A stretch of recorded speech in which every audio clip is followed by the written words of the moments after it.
Hi guys, in this video I am going to show you how to backup Tonkeeper wallet recovery phrase. Open your Tonkeeper wallet app in your mobile and simply log in. Once you complete the process of login, then you will see the option of settings icon at the top right of the corner. Click on it.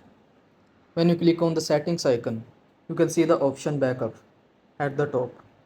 Click on it. When you click on the backup icon, you will see the option manual.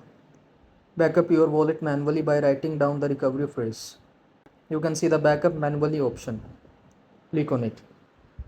When you can click on the backup manually, the attention pop-up will appear. The pop-up says that never enter your recovery phrase any other place than Tonkeeper to access your wallet. Tonkeeper support never asks for a recovery phrase.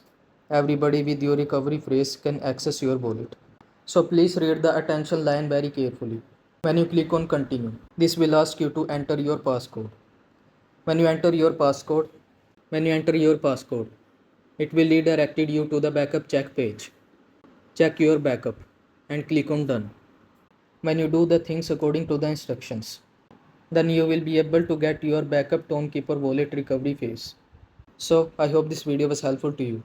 Don't forget to like this video and subscribe to my channel for more this type of content. Thanks for watching.